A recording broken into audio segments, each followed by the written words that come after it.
Les reculs opérés par le gouvernement, notamment sur le plafonnement des indemnités prud'homales en cas de licenciement abusif, la taxation des CDD ou les mesures financières pour les jeunes qui ont été acquises dernièrement sont à mettre au crédit de nos mobilisations depuis 2 mois.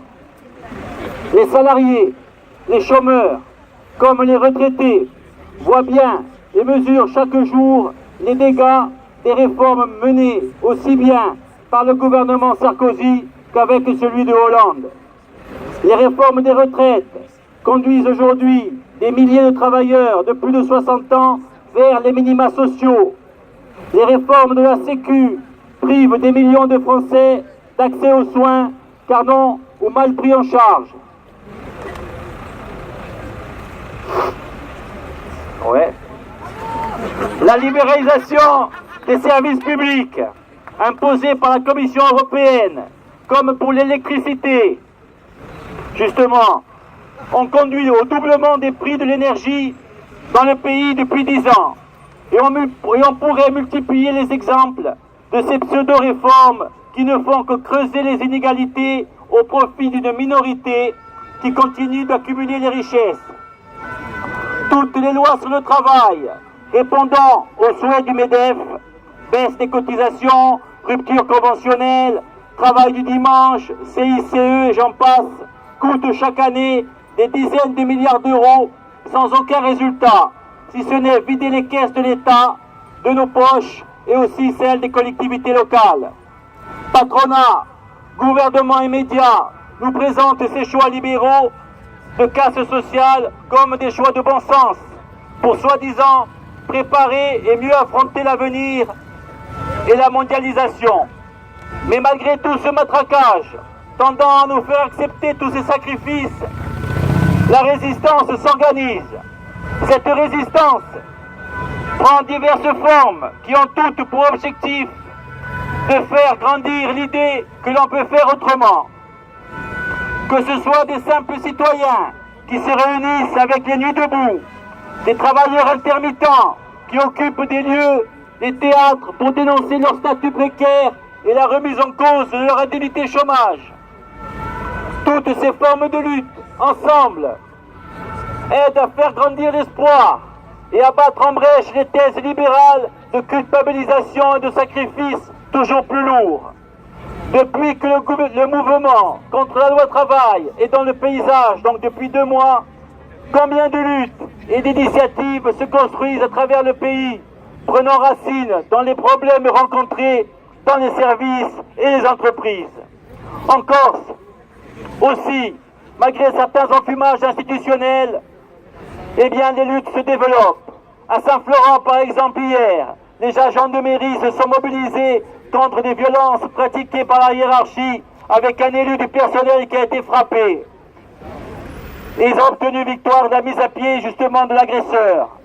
Dans les transports aériens, et je salue ici les salariés d'Air France, et dans le maritime, les personnels luttent courageusement, non seulement pour leur emploi, mais aussi pour le service public et contre les emplois low cost. La Corse détient le record d'emplois low cost précaires et saisonniers, et là ça ne peut plus durer. La mainmise du patronat pirate corse sur les transports, avec la bienveillance de l'exécutif territorial, menace directement l'emploi de 900 salariés de l'ex-SNCM, mais aussi les 400 de la méridionale, pour les remplacer pour des emplois low cost, et tout en sacrifiant le service public, comme cela s'est passé il y a quelques années en Sardaigne, avec le doublement des prix.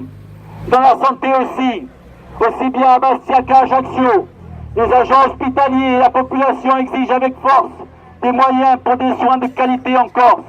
À la Poste, pour le respect des droits syndicaux et la présence du service public dans les rurales, des initiatives se multiplient aussi aux finances, où les fermetures de trésorerie sont combattues en lien avec les élus et les usagers.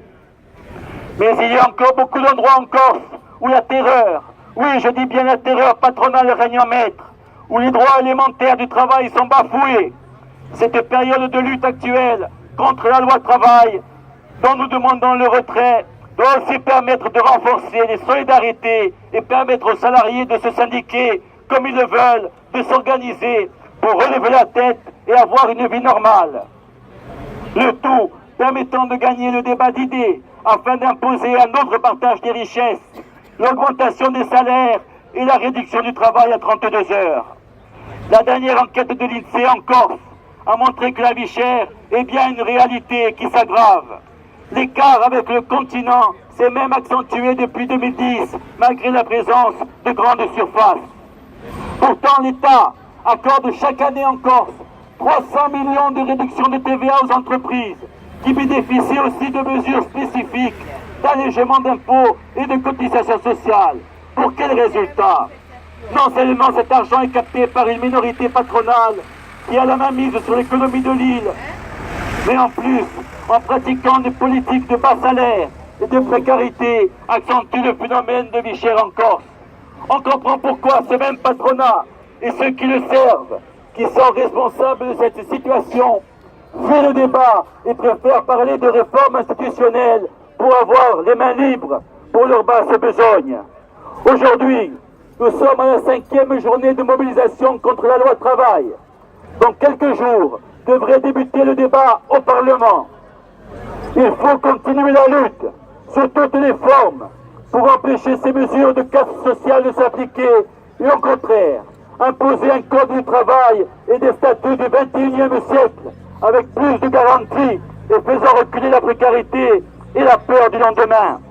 Dimanche prochain, c'est le 1er mai qui exprime la solidarité internationale des travailleurs pour la justice, le progrès social et la paix.